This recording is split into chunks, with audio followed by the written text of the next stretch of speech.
Hello, and welcome to Prairie Pulse. I'm John Harris, and coming up later in the show, we'll see a music video from Elisa Corinne about the Nonpartisan League founder, A.C. Townley. But first, joining us now on the set is our guest, UND English professor and poet, Heidi Serwick. And Heidi, thanks for joining us today. A pleasure to be here. As we get started, and as we always do, tell the folks a little bit about yourself, your background, where you're originally from, and how you ended up at UND. I'm originally from North Carolina. My folks still live in the Raleigh area. Then as I was going through grad school, ended up in Utah, where I got my PhD, and then taught there for a few years until a job opened up in creative writing, which is actually rarer and rarer. So I had no problem moving to North Dakota, even if it meant moving to North Dakota in January, which I did, to get a job in teaching creative writing. And it's been a really wonderful 10 years there. Well, now, how did you choose this career? I actually started out as a music major and had taken a class in poetry, the structure of poetry, the meters of it, the music, the rhyme schemes, and a lot of the language that's used for it is the exact same language that's used for music, and it made complete sense to me. It was just a lateral move, and I had written poetry for fun, but had never really done anything with it, and showed some to the professor, and he said, "Oh, you should pursue this," and ended up switching over and pursuing graduate school in English and creative writing. Well, in fact, you're here to talk about some of your writings, and in fact, we're going to talk about your new book of poems a little bit, your self-portrait as Betty Page. Why Betty Page? You know, a famous pinup, and what are the poems about? Well, the poems are somewhat about Betty Page and her life and the contradiction that she poses, and about my fascination with her, that she was such an interesting character that I had been fascinated with for years. I got interested in her when I was a grad student, and about the same time the rockabilly movement, the resurgence with people swing dancing and wearing pompadours, but also with like tattoos and dyeing their hair purple. So it was this very strange moment, but her image popped up in a lot of places, and I was fascinated with her, and everyone thought she was dead.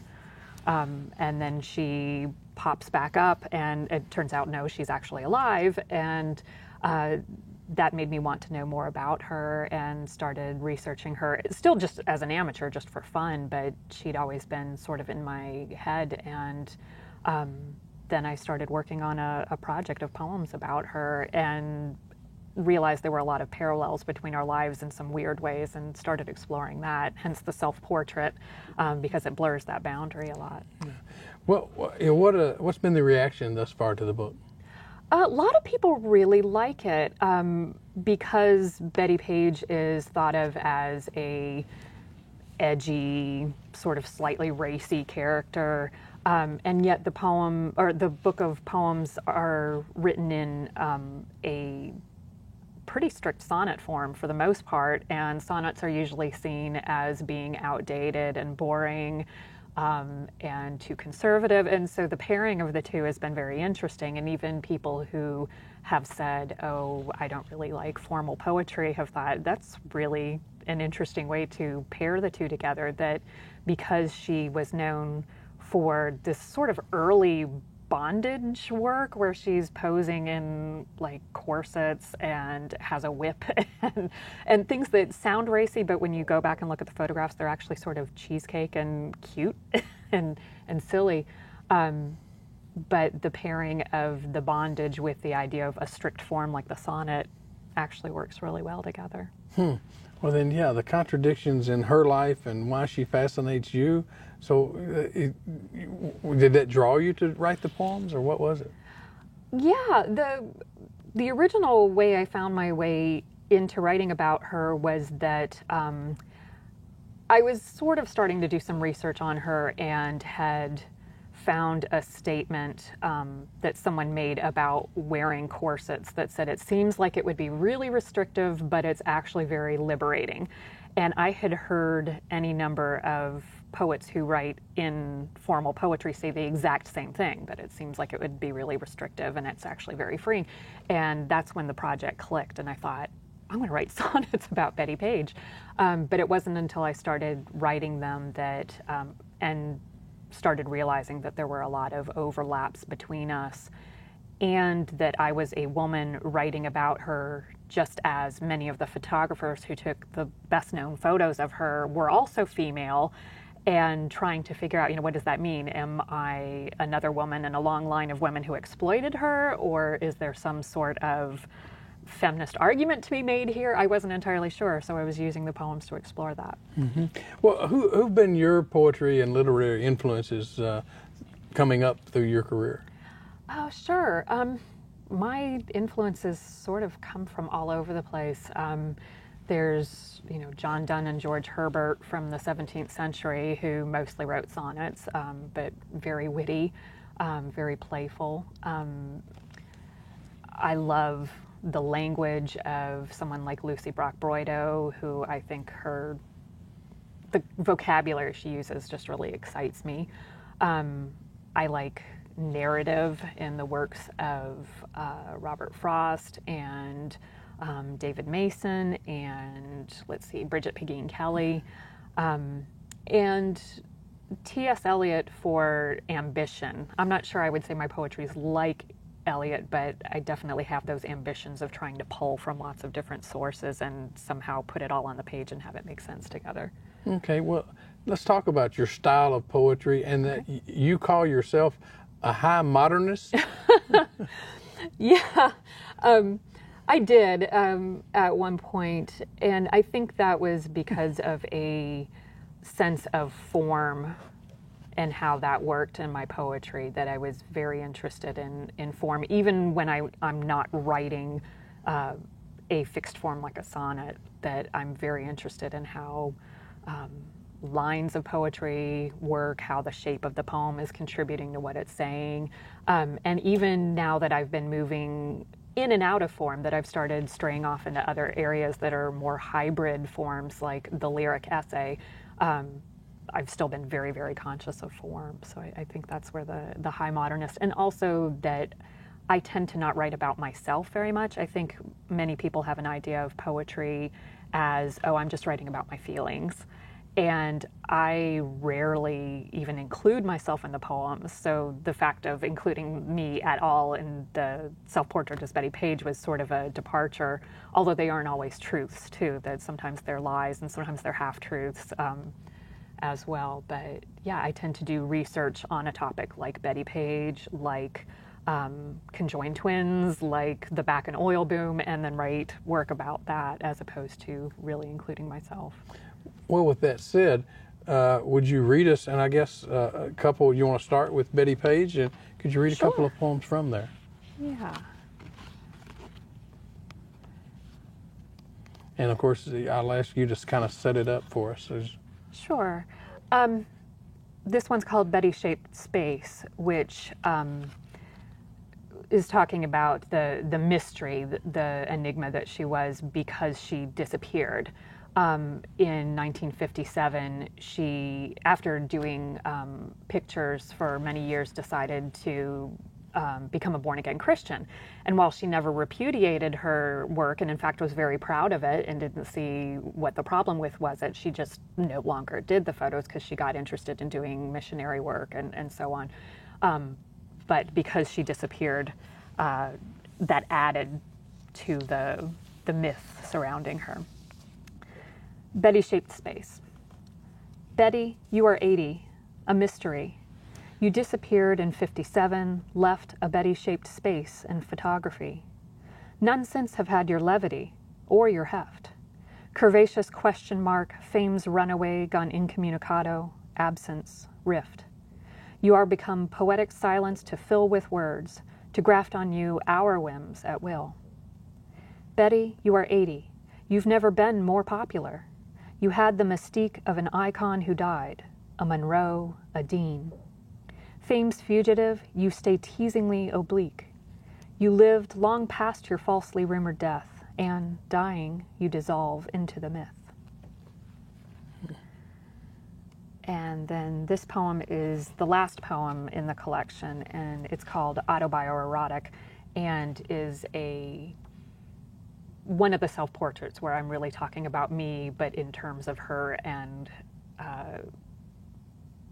using writing in form as a parallel to posing in bondage. Autobioerotic. You started innocently. First, a pair of words that rhyme, a sweet pentameter that left you wanting more. And so you wrote, for fun, and it was good. Someone took note, young girl, new style, but thought you needed edge. Put you onto sonnets, with just a smidge of sapphics, titillating, but still quite tame. You got a kick out of it. It was a gain. But then you got a penchant for harder stuff. Ballades, rondeaus, those French ticklers not enough for you. You published hardcore villanelles for magazines with certain clienteles. Your verses vixen. Where do you go from here? You keep composing, or you disappear. So what do you hope people get when they read this set of poems here?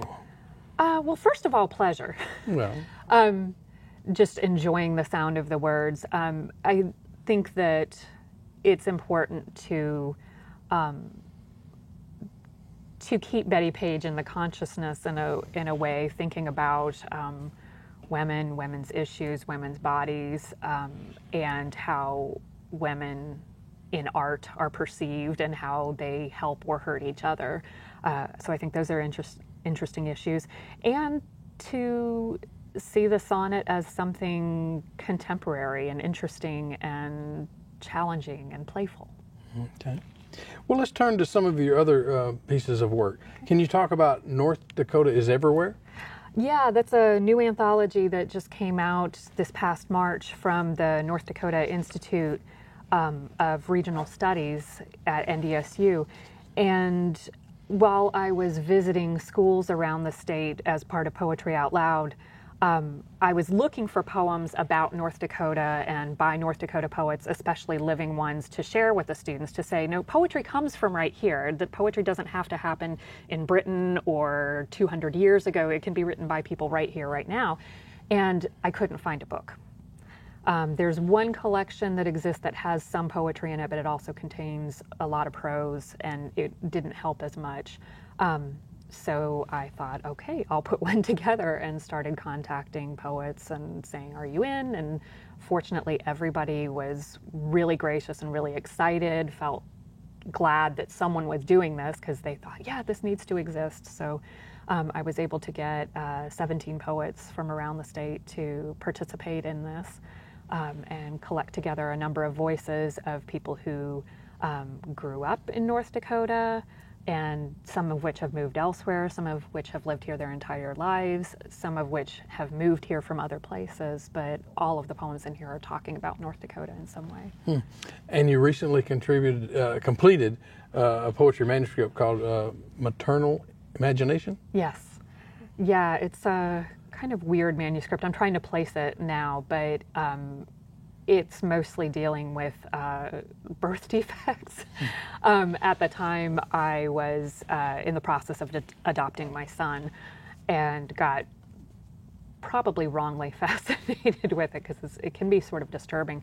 But as late as the 18th century, maternal imagination was considered a cause of monstrous births, the idea that the mother sees something horrible and it imprints on the child, and the child is born monstrous. So most of the poems have to do with that idea and motherhood. Now, did you always write as a young child, or did you develop later in life? I always wrote. I can remember being small before I could even write physically, like making up little songs while I was swinging, and then later, once I could writing poems. I think my very first published poem was about the Easter Bunny and was hung outside the room of my third grade class. But it was always just sort of for fun until later on. Well, now, I understand, I've been told that you've been published in different journals and magazines, and that you've been nominated for a Pushcart Prize. So can you maybe tell us about all that? Sure. The way that most writers get started is publishing, especially poets, is publishing in journals and magazines, sending out your work and getting those published. Most places, before they'll publish a book, would like to see that there's a market for you, that other people are reading your work and are interested in it. It's also part of sharing your work with a larger readership. The Pushcart Prize is a nominated, editors nominate you. They usually have 2 from everything that they publish that year. They can nominate 2 poets per year, and then someone reads all of those and picks out who actually wins the Pushcart Prizes. I have not won one yet, but I've been nominated 4 times, which is still really exciting. Some other things that are young people, or your students, obviously you teach at UND, are they good writers, good poets, or has that been lost in all the new technologies and things that are going on out there? No, I don't think that it has been lost. A lot of the students that I get, Intro to Creative Writing at UND is taught as a gen ed class that counts for fine arts credit. So I get a lot of students in there who are not English majors and may have never written anything creatively before in their life. They're just there because they want that fine arts credit. So my job is to woo them and to get them starting to think about language and how you can use it and manipulate it to create certain effects on your reader, and that can be used anywhere else in their life, that it's not just limited to this only works if you're writing a poem, but that you can manipulate language to affect readers in certain ways for your clients, for your proposals, anything like that, that they can take that away with them. Well, I also understand that you translate Spanish poetry. Now, who do you do that for? Yeah. I'm one half of a translation team. My partner, Claudia Rutten, who is a Spanish professor at UND, she and I, between us, make one good translator. So she does a lot of the trots in Spanish, like the first translations of a poem, and then I work on shaping it as a poem and getting the sound into it, and then we go back and forth on whether this is accurate or not. And we've had some success with publishing those poems as well. Well, I mean, I always hear the phrase lost in translation, right, or it loses something in translation. Sure. Does that ever happen? Oh, definitely. I mean, I think the translation, while the idea or the content of the poem is given to you, the words that ultimately get used are yours, are not the original author's. So, yeah, but I do think it's a good way of allowing cultures to read each other's work. Okay. Well, we'd like you to read just a little more, and I think you've got some pieces picked out. Can you tell us what you want to Sure. read for us today? I'll read one poem from the North Dakota is Everywhere anthology. And like I said, many of these writers included here were writing about growing up in North Dakota and living here. And so as a contrast, I thought that I would include a poem that was about moving to North Dakota in January and the first impressions of that, which for me were also paired with the breakup of a marriage too, because my then husband, in the process of moving to North Dakota, said, "I'm not living here," and left and went back to Utah. So yeah, this is about all those things. It's called Sedating the Cats.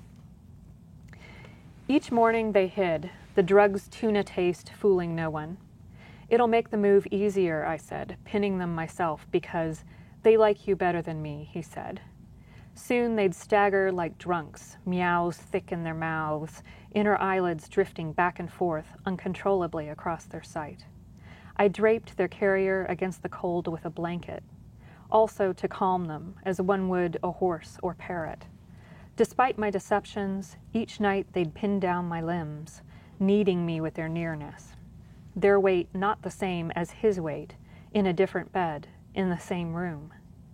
Each morning, the drug and me crying until I couldn't see straight. Once we slid off the icy road, then even their slurred murmuring went silent.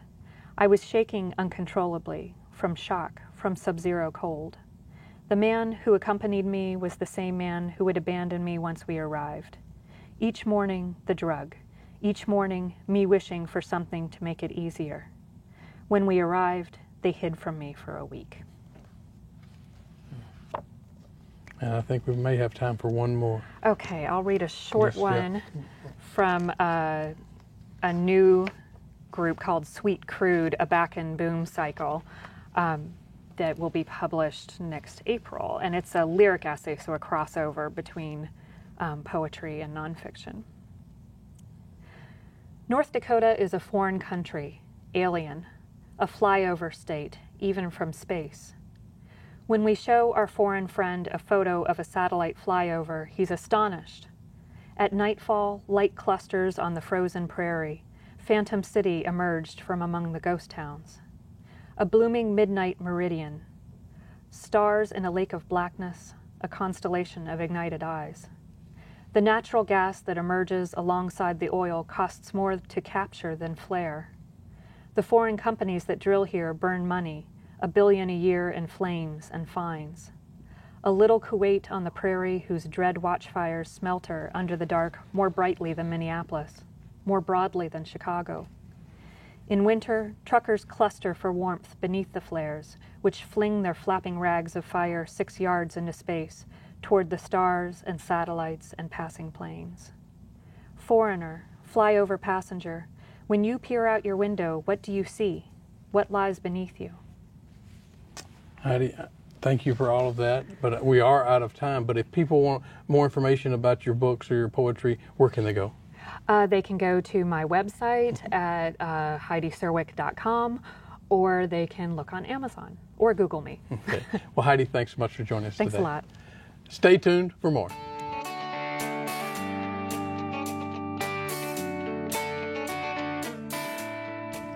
Nonpartisan League founder A.C. Townley was a critical part of both Minnesota and North Dakota politics. His life is played out through music by Lisa Corinne in her original song titled The Next Big Thing.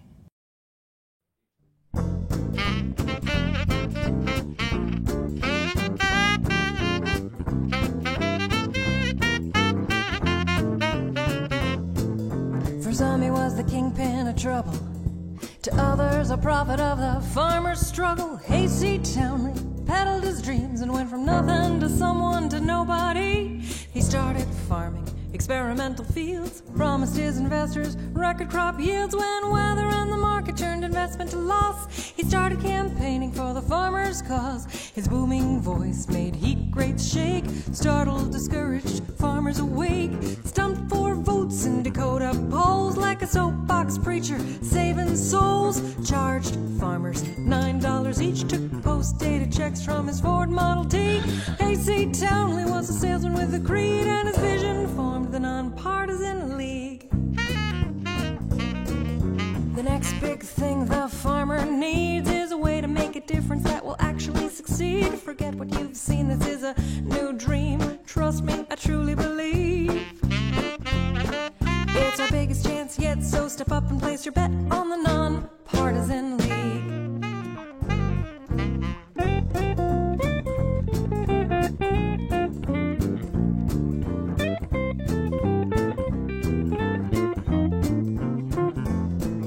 The League won across the state, but did Townley embezzle their collection plate? They put him in jail as a slap on a wrist when they caught him telling men not to enlist. He sold insurance when he was released, cause the NPL was almost deceased. Libel suits brought him to his knees, deep in debt from the legal fees. His silver tongue could still cast spells, so he sold millions in empty oil wells. Promised Minnesota economic expansion, but people wouldn't put him in the governor's mansion.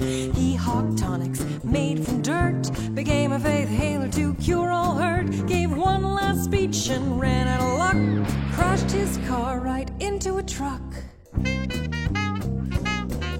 The next big thing the farmer needs is a way to make a difference that will actually succeed. Forget what you've seen, this is a new dream. Trust me, I truly believe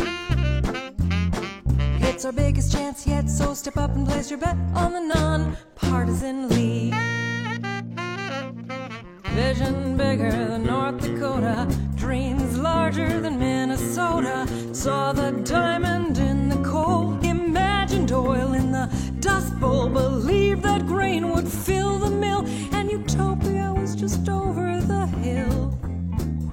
The next big thing the farmer needs is a way to make a difference that will actually succeed. Forget what you've seen, this is a new dream. Trust me, I truly believe it's our biggest chance yet, so step up and place your bet on the Nonpartisan League.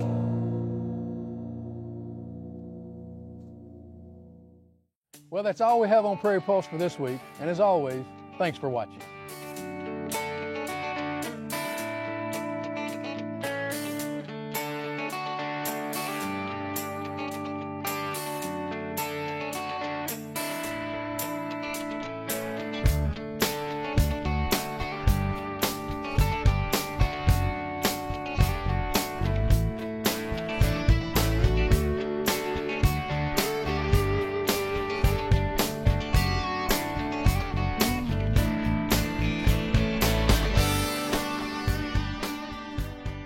Funding for Minnesota Legacy programs are provided by a grant from the Minnesota Arts and Cultural Heritage Fund, with money from the vote of the people of Minnesota on November 4, 2008, and by the members of Prairie Public.